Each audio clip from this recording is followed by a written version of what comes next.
Method to be disclosed with respect to balance sheet, balance sheet में share holders fund में क्या क्या आएगा शेयर कैपिटल में, the number and amount of shares authorised, the number of shares issued, subscribed, fully paid and subscribed but not fully paid, ठीक है।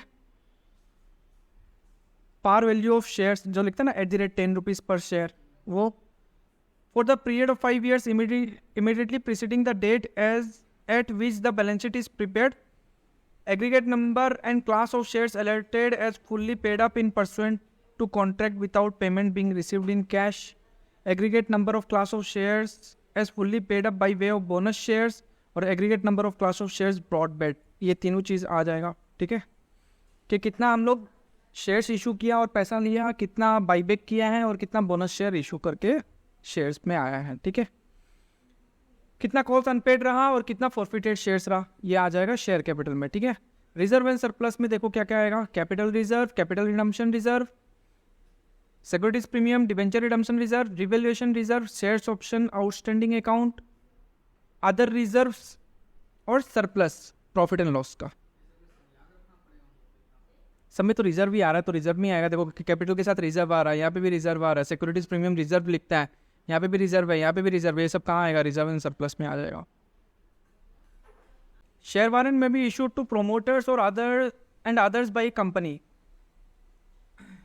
Company rule में क्या बता रहा है, share warrant as a financial instrument which gives the holder the right to acquire equity share, thus effectively share warrants are nothing but the amount which would ultimately form a part of shareholders fund, एक तरह का share capital जैसा ही है, ठीक है। Share warrant क्या हो गया, share warrant are financial instrument that give the holder the right but not the obligation to buy a specific number of shares of a company stock at a predetermined price, ठीक है। Share application pending, money pending allotment, ये करवाई दिया तुम लोग को, क्या होता है। नॉन करेंट लाइबिलिटीज भी बता ही दिया। लॉन्ग टर्म बोरिंग्स में क्या क्या आएगा, bonds, debenture, term loan from banks and other parties, deferred payment liabilities, deposit, loans and advances from related party, ठीक है। Long term maturities of finance lease obligation और अदर लोन्स एंड एडवांसेस, ठीक है।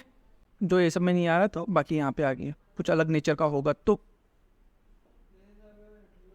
अच्छा ये क्या हो गया, long term maturities of finance lease obligation, एक गाड़ी लिया 20 लाख रुपए में, बैंक से फाइनेंस करवाया है, तो 5 साल तक तुम्हारा EMI चलेगा ना, एक तरह से लोन भी है, तो वो हो गया long term maturities of finance lease obligation, ठीक है। फाइनेंस पे लिया ना गाड़ी, समझ गया। लीज में मतलब जैसे बड़ा बड़ा ऐसे लीज में लेते हैं हम लोग, तो उसके लिए भी हम लोग बैंक से पैसा उठा लेते हैं, ठीक है। छोटा मोटा लीज होने से क्या हम लोग ही दे देगा, मान लो कि कोई एक मशीनरी चाहिए उसके लिए, मान लो कि 2 करोड़ 3 करोड़ रुपए आया, तो बैंक से हम लोग ले गए ना। अच्छा डिफर्ड टैक्स क्या होता है, ये थोड़ा इंपॉर्टेंट है, समझ लेना, कितना जन पढ़ाता नहीं है ये चीज़। Taxable income and accounting income is not same, ठीक है। टैक्सेबल इनकम जो हम लोग ITR के हिसाब से लगाता है वो हो गया, ठीक है ना, और अकाउंटिंग इनकम हम लोग जो बुक्स ऑफ अकाउंटिंग के हिसाब से करता है। देखो 2 रूल हो जाता है, एक इनकम टैक्स एक्ट हो जाता है और एक कंपनीज एक्ट हो जाता है, ठीक है ना, 2 एक्ट है। अब डिपेंड करेगा कि हम लोग अकाउंटिंग किसका मेथड से फॉलो करें, इनकम टैक्स के हिसाब से फॉलो करें या कंपनीज एक्ट के हिसाब से फॉलो करें, ठीक है। तो it is different from each other. Taxable income is the income based on tax laws where the accounting income is determined as per the accounting practices followed in the enterprise. Accounting income is reported by the statement of profit and loss. Account income अपना कैसे पता चलेगा, profit and loss account से पता चलेगा, ठीक है। The current practice has been to make provision for tax, हम लोग टैक्स का प्रोविजन बनाएगा, ठीक है। जैसे इनकम टैक्स का अभी लास्ट डेट गया है ना कंपनीज लोग का, तो इस साल 31 मार्च तक तो हम लोग का बैलेंस शीट फाइनल नहीं हुआ। हम लोग कब करता है, जुलाई अगस्त में करता है, तब तक अपना इनकम पूरा डिटरमाइन हो जाता है कि इतना इनकम होने वाला है। अच्छा वो इनकम कौन सा है, लास्ट ईयर का है, हम लोग कर तो रहा है इस साल है, तो टैक्स जो खर्चा है वो भी लास्ट ईयर में होना चाहिए, तो हम लोग लास्ट ईयर तो पेमेंट कर नहीं रहा है, लास्ट ईयर हम लोग प्रोविजन बना के रख देगा, पेमेंट इस साल हो जाएगा, ठीक है। On taxable income, however, the tax can also be calculated on accounting income. The difference between tax on accounting income and taxable income is called deferred tax.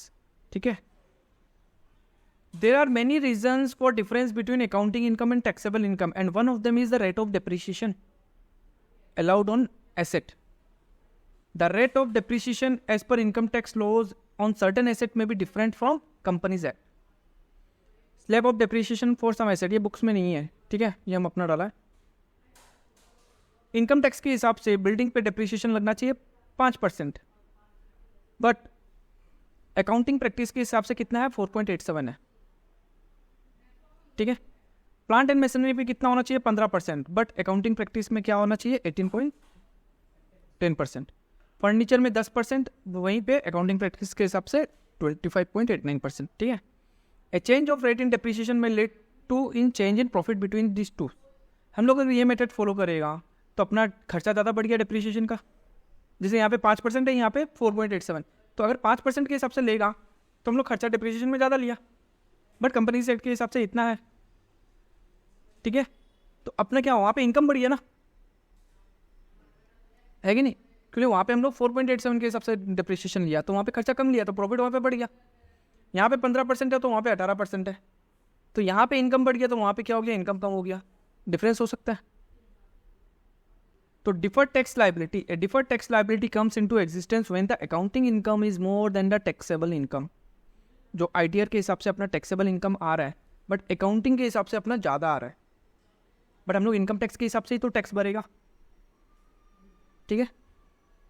For example, when a part of heavy expenditure on advertisement is charge to statement of profit and loss for calculating accounting income, whereas for the purpose of calculating the taxable income the whole amount of such expenditure is allowed as deduction. हम लोग जो PL में जो advertisement का कोई बहुत 5 लाख रुपए का हम लोग एडवर्टाइजमेंट का एक्सपेंसेस लिया, ठीक है, हम लोग पीएल में कितना लेके गया 1 लाख रुपये लेके गया. मान लो कि वो 5 साल तक हम लोग को बेनिफिट देगा, हम लोग इस साल 1 लाख रुपये उसमें ले लिया, ठीक है. तो अपना अकाउंटिंग इनकम उसमें क्या है, अकाउंटिंग इनकम में खर्चा में हम लोग 1 लाख रुपये लिया, बट टैक्सेबल इनकम जब हम लोग बनाएगा इनकम टैक्स के हिसाब से तो पूरा का पूरा 5 लाख रुपये का डिडक्शन एक बार में इसी साल मिल जाएगा अपने को, ठीक है. For example, when A company has incurred an advertisement expenses of 2 lakh for 2 years with the benefit of the company in growing sales, the company decided to charge the advertisement expenses to PL in 2 years. 2 lakh जो है वो 2 साल में लेगा PL में 1 लाख रुपया करके. The company has accounting income of 3 lakh. 3 lakh का अकाउंटिंग इनकम, कैसे 3 लाख, 4 लाख रुपये तो प्रॉफिट हुआ था, 1 लाख रुपये खर्चा में दिखा दिया एडवर्टाइजमेंट का, तो 3 लाख रुपये का अकाउंटिंग इनकम हुआ आफ्टर चार्जिंग एडवर्टाइजमेंट एक्सपेंसेस. तो अकाउंटिंग इनकम कितना हुआ 3 लाख रुपया, ठीक है. तो whereas the whole of the advertisement expenses will be allowed as an expense in the year occurred making the profit 2 lakh, but taxable income करने जाएगा तो वो बोलेगा पूरा का पूरा डिडक्शन इसी साल लो, तो हम लोग पूरा का पूरा 2 लाख का डिडक्शन लेगा तो अपना प्रॉफिट कितना आ जाएगा 2 लाख. तो इनकम टैक्स एक्ट के हिसाब से कितना आया 2 लाख रुपया, ठीक है. Which will be a taxable income. Tax rate अगर 30% है तो क्या होगा, अकाउंटिंग इनकम के हिसाब से 3 लाख पे 30% कितना टैक्स बन रहा है मेरा 90,000, बट टैक्सेबल इनकम कितना हो रहा है 2 लाख पे 30% 60,000, तो डिफर्ड टैक्स लायबिलिटी कितना हो गया 30,000 का, ठीक है. जर्नल एंट्री अब क्या होगा अपना statement of profit and loss account debit 90,000 to current account, current tax account कितना आ जाएगा, प्रोविजन कितना बनाएगा 60,000 का, और डिफर्ड टैक्स लायबिलिटी हम लोग कितना बनाएगा 30,000 का. ये नेक्स्ट ईयर हम लोग पेमेंट करेगा टैक्स. इसमें ये हुआ हम लोग का अकाउंटिंग इनकम कितना आया 3 लाख रुपया, 3 लाख पे टैक्स कितना बन रहा है 90,000, बट इनकम टैक्स के हिसाब से बोल रहा है कि तुम पूरा 2 लाख का डिडक्शन लो इस साल, ठीक है. तो हम लोग 2 लाख के ऊपर टैक्स बनाया कितना 60,000. हम लोग अच्छा ये 3 लाख कहाँ से आया, 3 लाख ये ऐसे आया है कि अपना 4 लाख रुपये प्रॉफिट हुआ था, जो 2 लाख का खर्चा है उसमें से 1 लाख ही हम लोग खर्चा यहाँ पे लिया, एक लाख रुपये हम लोग नेक्स्ट ईयर लेगा, ठीक है, बट नेक्स्ट ईयर वो डिडक्शन अलाउड नहीं होगा. हाँ, क्योंकि वो इस साल ही हम लोग क्लेम कर लिया 2 लाख रुपया, बट हम लोग अकाउंटिंग प्रैक्टिस के हिसाब से हम लोग 1 लाख रुपये इस साल ले रहे हैं खर्चा में, 1 लाख रुपये नेक्स्ट ईयर खर्चा में ले रहा है, बट डिडक्शन हमको इसी साल मिल रहा है 2 लाख का पूरा, ठीक है. तो अपना टैक्स बन रहा है कितना 60,000 का टैक्स बन रहा है. नेक्स्ट ईयर अगर प्रॉफिट हुआ तो क्या हो जाएगा, वो 1 लाख रुपया जो हम लोग पीएल में जो लिया है नेक्स्ट ईयर जो पीएल में लेगा वो डिडक्शन के हिसाब से नहीं आएगा तो टैक्स ज़्यादा आ जाएगा, तो ये 30,000 वहाँ पे पेमेंट हो जाएगा, ये वाला, ठीक है। नेक्स्ट ईयर मान लो कि नेक्स्ट ईयर वापस 5 लाख रुपये प्रॉफिट हुआ, तो हम 1 लाख रुपये का यहाँ पे ले लिया एडवर्टाइजमेंट। नेक्स्ट ईयर भी हमें 1 लाख का एडवर्टाइजमेंट लेगा, एक्सपेंसेस को लेगा ना, तो मेरा कितना हुआ, 4 लाख रुपये का अकाउंटिंग इनकम हुआ। बट गवर्नमेंट बोलेगा तुमको ये 1 लाख रुपये का डिडक्शन नहीं मिलेगा, क्योंकि ऑलरेडी तुम 2 लाख का इसी साल ले लिया, लास्ट ईयर ही, तुमको पूरा 5 लाख पे टैक्स देना है, ठीक है। 5 लाख पे 30% कितना होता है, 5,000 इंटू, हाँ 1.5 लाख रुपया, 1.5 लाख रुपये टैक्स होगा। बट हम लोग का अकाउंटिंग इनकम कितना हुआ है, 4 लाख, तो 4 लाख पे 30% कितना हो गया, 1,20,000, ठीक है। तो हम लोग 1,20,000 तो टैक्स दे गई, प्लस ये जो डिफर्ड हो गया, मतलब नेक्स्ट ईयर देने वाला टैक्स हो गया। ये भी एक लाइबिलिटी है, देखो deferred tax liability credit side में आ रहा है, क्योंकि नेक्स्ट ईयर अपना प्रॉफिट ज़्यादा हो जाएगा, अकाउंटिंग इनकम कम हो जाएगा, ठीक है। अदर लॉन्ग टर्म लाइबिलिटीज में क्या आ जाएगा, trade payables and other. Trade payables तो क्रेडिटर हो गया, वो तो 12 महीने के अंदर होना चाहिए, तो अदर लॉन्ग टर्म लाइबिलिटीज में कैसे आ गया। कुछ लाइबिलिटीज या क्रेडिटर्स ऐसा हो सकता है जिसको हम लोग 12 महीने के बाद पेमेंट करता है, या उसको हम अटका के रख देता है, कुछ जो जमीना हो गया उसके साथ कुछ डिस्प्यूट हो गया, मान लो क्रेडिट नोट नहीं दिया, ये नहीं दिया, तो उसका हम लोग पेमेंट अटका के रख दिया, या माल कुछ गड़बड़ आ गया तो उसका हम लोग पेमेंट अटका के रख दिया। तो ये हो सकता है ना कि 12, जब तक तुम सेटल नहीं करेगा तब तक हम तुम्हारा पेमेंट नहीं करेगा, तो 12 महीने के ऊपर भी हो सकता है कि नहीं। तो वो ट्रेड पेबल यहाँ पे भी आ जाएगा, उसके अलावा अदर्स में भी, जो यहाँ पे जो इसमें नहीं आ रहा वो इसमें आ जाएगा, ठीक है, ठीक है। लॉन्ग टर्म प्रोविजन में क्या आ गया, provision for employee benefit. Any provision which is expected to mature after 12 months is classified as long term provision, और provision maturing between 12 months are classified as short term provision. For example provision for gratuity, ठीक है। क्या होता है gratuity, PF सुना है, provident fund, वैसे ये एक ग्रेचुइटी एक्ट भी होता है, ठीक है ना। पीपीएफ भी अलग है, ग्रेचुइटी एक्ट भी अलग है। ग्रेचुइटी एक्ट में बोलता है कि 20, कोई भी एक ऑर्गेनाइजेशन में अगर 20 आदमी से ज़्यादा काम कर रहा है और मिनिमम 5 साल तक उसको काम करना पड़ेगा, तब जाके उसको ग्रेचुइटी मिलेगा। हाँ, मतलब मिनिमम 5 साल होना पड़ेगा, जब रिटायरमेंट होगा ना तब उसको मिलेगा ग्रेचुइटी, अभी नहीं। तुम 4 साल काम करके छोड़ दिया तो वो तुमको ग्रेचुइटी के लिए एप्लीकेबल नहीं है। मिनिमम एक ही ऑर्गेनाइजेशन में तो वो मिनिमम 5 साल के लिए काम करना पड़ेगा, ठीक है। पैसा मिलता है, कंपनी देता है, ठीक है। Current liabilities due with in 12 months, जो टॉस हम तुम लोग को बोला था। शॉर्ट टर्म बोरोइंग्स, ठीक है, loans repayable on demand from bank and other parties, loans and advances from related parties, deposit और other loans and advances.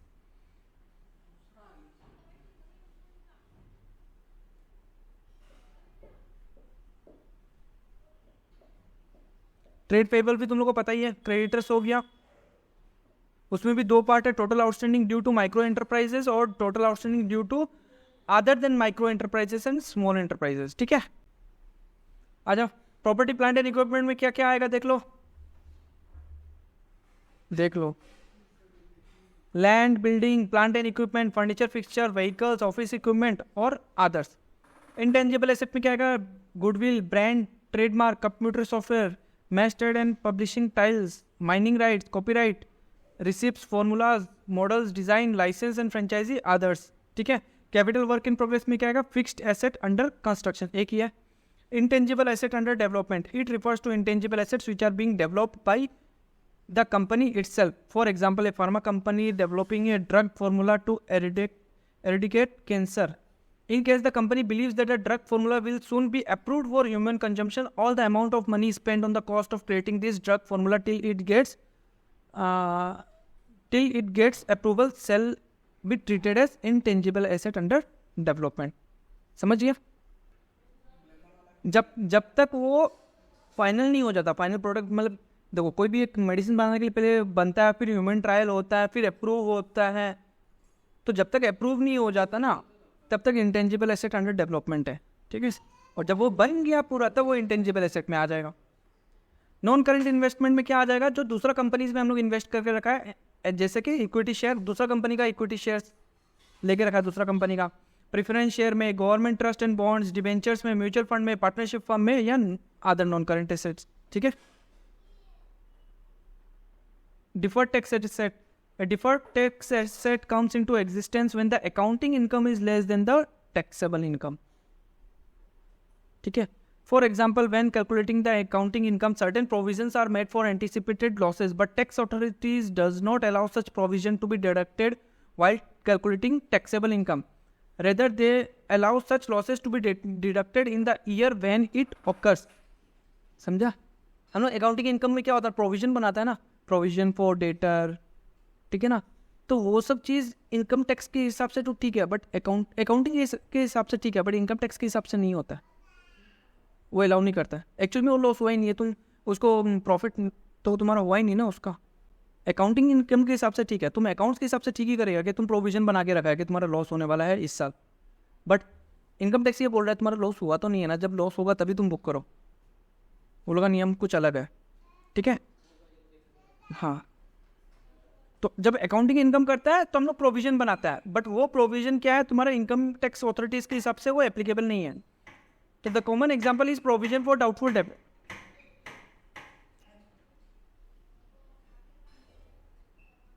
While calculating accounting income, provision for bad debt is deducted, whereas tax authorities does not allow such provision to be deducted for calculating taxable income. Tax authorities allow deduction on actual debts. ठीक है, समझ गया. तो यहाँ पे deferred tax asset अपना debit हो जाएगा, क्योंकि एक तरह से एसेट है कि हम लोग टैक्स ज़्यादा दे दिया है, वहाँ पे लाइबिलिटी था, देना था, ठीक है ना. ठीक है, अब जैसे देखो कि एक कंपनी ए बी लिमिटेड, उसका 4 लाख का प्रॉफिट हुआ आफ्टर प्रोविजन फॉर बैड डेप्ट ऑफ 1 लाख रुपए. एक्चुअल में उसका प्रॉफिट हुआ 5 लाख रुपया, उसमें जब वो प्रोविजन माइनस किया 1 लाख रुपया तो उसका प्रॉफिट आया 4 लाख रुपया. ठीक है, तो अकाउंटिंग इनकम कितना हुआ, अकाउंटिंग इनकम हुआ 4 लाख रुपया. तो 4 लाख रुपया के हिसाब से टैक्स कितना बन रहा है, 1,20,000. बट इनकम टैक्स बोल दिया कि तुमको 1 लाख का डिडक्शन नहीं मिलेगा, तुमको पूरा 5 लाख पे टैक्स देना पड़ेगा. तो 5 लाख पे टैक्स कितना होता है, 1.5 लाख रुपया. तो मेरा 30,000 रुपये का टैक्स ज़्यादा दिया हुआ है ना अकाउंटिंग इनकम के हिसाब से. ठीक है, तो पीएल में कितना चला जाएगा, 1,20,000 जो टैक्स का अमाउंट है वो चला जाएगा. डिफर्ड टैक्स सेट हो जाएगा 30,000 का, और करंट टैक्स अकाउंट कितना हो जाएगा, 1.5 लाख का. ठीक है, illustration 1. Name the major headings under which the equities and liabilities of the company are shown in the balance sheet. ठीक है, इक्विटीज एंड लायबिलिटीज में मेन हेडिंग्स कौन सा होगा, share holders fund, share application money, pending allotment, non current liabilities और current liabilities. ठीक है, major headings under asset, major headings दो ही है, नॉन करंट और करंट एसेट. ठीक है, सब heading of share holders fund, Shri Ram मंदिर वाला, share capital, reserve and surplus, money received against share warrant. ठीक है, सब heading under non current liabilities, non current liabilities में क्या आएगा, डॉल. ठीक है, तो deferred tax liabilities, other long term liabilities, long term provision और लॉन्ग टर्म बोरोइंग्स. लिख लिया, डॉल, DOLL. ठीक है, सब हेडिंग अंडर करंट लायबिलिटीज क्या होगा, टॉस, ओ से अदर, एस से शॉर्ट, इससे भी शॉर्ट, इससे ट्रेड पेबल. ठीक है, तो trade payable, other current liabilities, short term provision और शॉर्ट टर्म बोरोइंग्स. ठीक है, सब heading under non current asset, सब हेडिंग क्या होगा, property plant and equipment, non current PPE in China,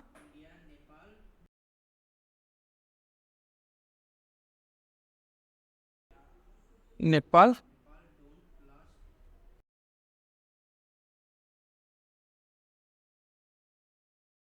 तो PPE यहाँ पे आ गया, उसके अंदर इंटेंजिबल एसेट भी आ जाएगा.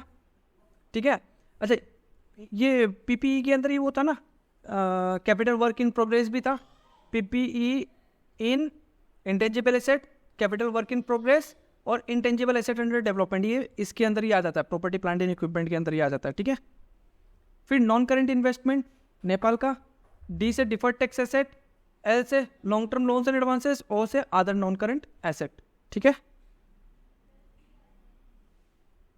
Classification under property plant and equipment, property plant and equipment में क्या होगा, वो PPE इन चाइना, इंडिया, बस इतना ही है. ठीक है, तो पीपी से प्रॉपर्टी प्लांट एंड इक्विपमेंट, आई से इंटेंजिबल एसेट, सी से कैपिटल वर्क इन प्रोग्रेस, ए और आई से इंटेंजिबल एसेट अंडर डेवलपमेंट। ठीक है, चलो 8 नंबर भी देख लेना तुम लोग, इजी है। 10 नंबर बताओ, सन्ड्री क्रेडिटर्स किस में आएगा? हेडिंग भी बताना है, मेन हेडिंग और सब हेडिंग। हाँ, ये सब हेडिंग हो गया। हाँ, बट करेंट लाइबिलिटीज। ठीक है, तो सन्ड्री क्रेडिटर्स आ जाएगा। सन्ड्री क्रेडिटर्स को हम लोग बोलते हैं ट्रेड पेबल, तो ट्रेड पेबल हो गया सब हेडिंग, और मेन हेडिंग हो जाएगा करंट लाइबिलिटीज। ठीक है ना, सब हेडिंग ट्रेड पेबल और main heading current liability. General reserve, reserve and surplus, share capital कहाँ गया? General reserve, reserve and surplus, share holders fund. ठीक है,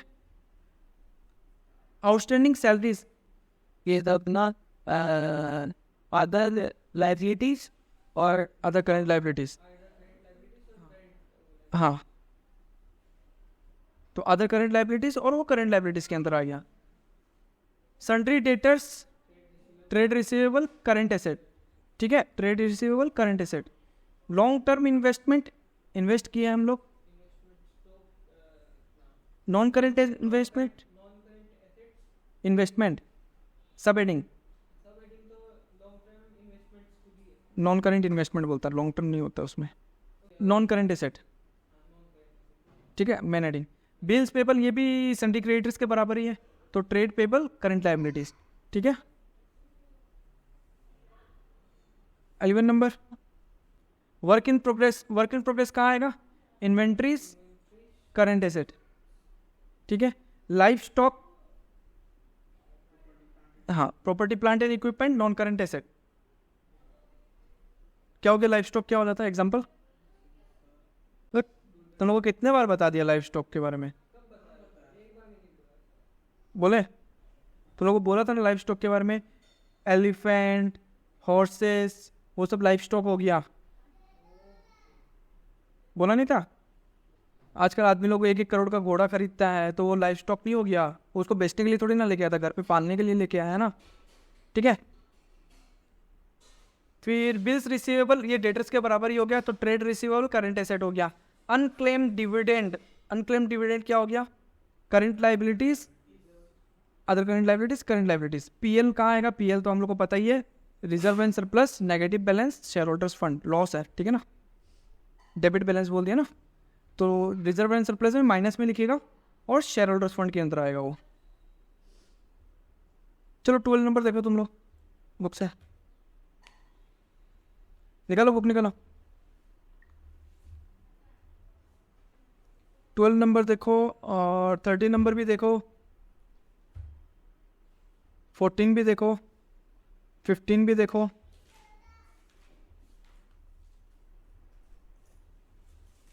चलो ठीक है, आज इतने करते हैं। 17 से हम लोग नेक्स्ट क्लास में स्टार्ट करेगा। ठीक है।